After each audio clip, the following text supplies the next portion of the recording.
Welcome everybody back to another episode of Woven Wings Live, where we bring you wisdom and tools for vibrant living. And I'm Gabe Crane. I'm joined, as always, by my co-host Rahul Didwania.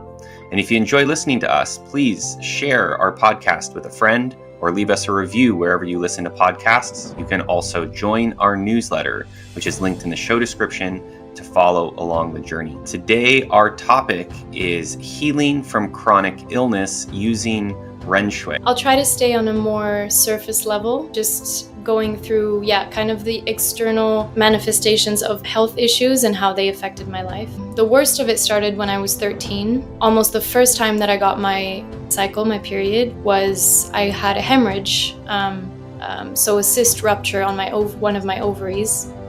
And this was kind of the introduction into womanhood for me.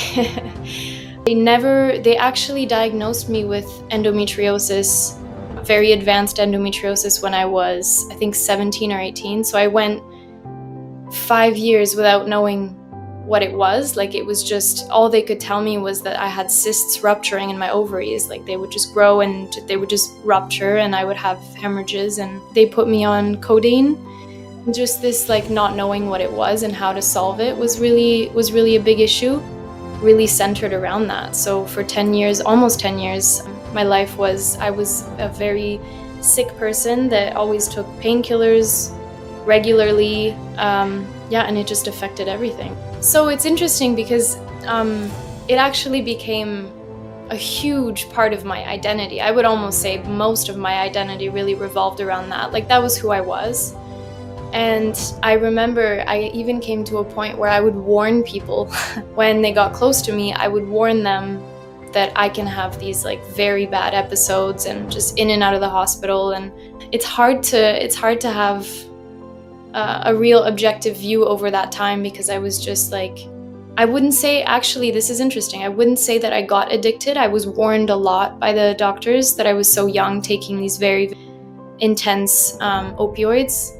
And they would warn me about getting addicted. A lot of escaping in any way that I could. So it was very external. It was very, just a lot of, like, big social life, doing things like everyone else.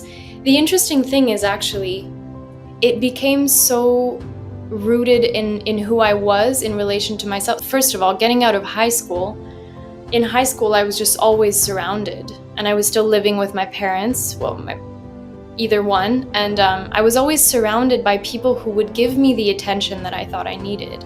So I was always getting a little bit pampered and getting, like, feeling important, feeling like I mattered because of this. So really reinforcing that part of my identity and really reinforcing the attachment that I had to it. I think what really came next was a switch in the balance. Like, up until that point, the need for attention and the need to belong and the need to be like everyone else and do the things everyone else was doing was kind of a little bit over the health, taking responsibility for my life and the health. It was still a little bit more, but the accumulation of just being in such a hopeless, helpless, alone state, confronted with what I had created and what I had reinforced for so long, just being confronted with that slowly made the balance switch. Well, I'll just give a brief intro to my mom with this, because it does tie in very seriously to the lack of responsibility that I had.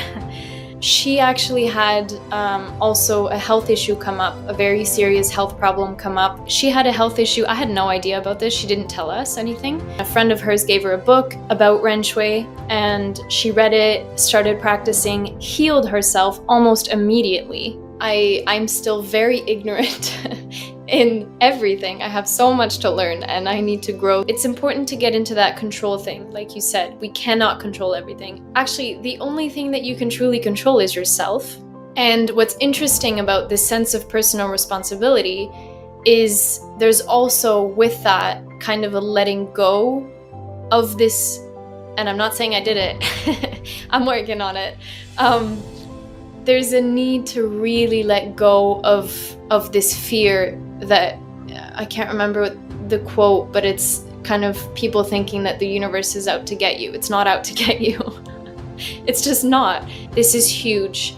Because when you were saying negativity is very comfortable, what I was also hearing and getting from that, and really is crucial, is that negativity is common. Like, that's just the world we live in, and that's just the norm.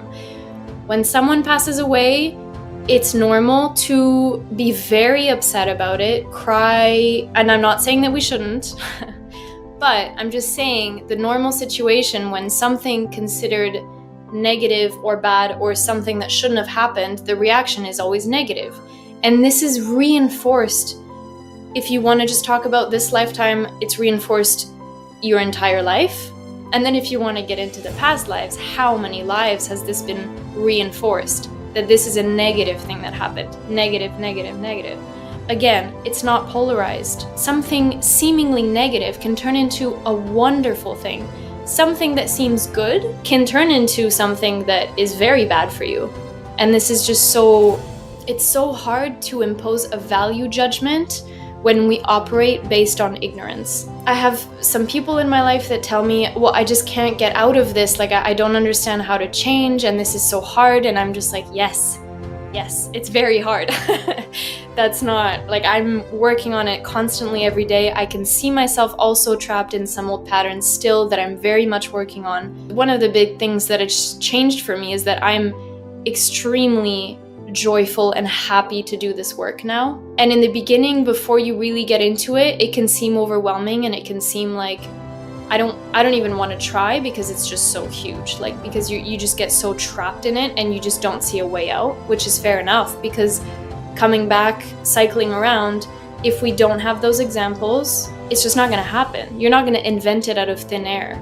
This is what my mom gave me.